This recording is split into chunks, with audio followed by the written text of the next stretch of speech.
వెండి ధర 400% పెరగవచ్చు. రిచ్ డాడ్ పూర్ డాడ్ రచయిత రాబర్ట్ కియోసాకి వెండి ధరలపై ఆసక్తికర వ్యాఖ్యలు చేశారు. రాబర్ట్ కియోసాకి వెండి ధర 400% పెరగొచ్చని ఇటీవలి ఒక ప్రకటన చేశారు. దీనికి ఆర్థిక వ్యవస్థ పతనం, పెరుగుతున్న ద్రవ్యోల్బణం, బంగారం, వెండి వంటి నిజమైన డబ్బుపై పెరుగుతున్న డిమాండ్ కారణమని పేర్కొన్నారు.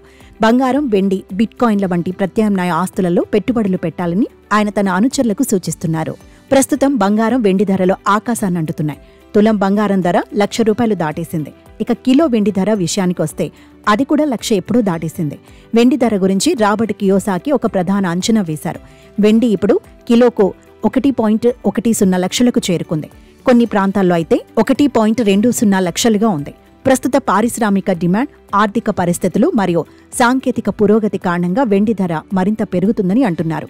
వెండి ధర త్వరలో 2 లక్షలకు చేరుకుంటుందని దేశంలోని విశ్లేషకులు దీనిపై పరిశోధనలు చేస్తున్నారని రాబర్ట్ కియోసాకి చెప్పిన అంచనాలు రిటైల్ పెట్టుబడిదారులలో, మార్కెట్ పరిశీలకులలో సంచలనం సృష్టించాయి. వెండి ధరలు 1,10,000కు చేరుకున్న తర్వాత కియోసాకి ఈ అంచనాకు వచ్చారు. కియోసాకి వ్యాఖ్యలో దీర్ఘకాలిక బేరిష్ దృక్పథాన్ని సూచిస్తున్నప్పటికీ భారతదేశంలోని మార్కెట్ నిపుణులు వెండి ధరలు మరింత పెరిగే అవకాశం ఉందని చెబుతున్నారు.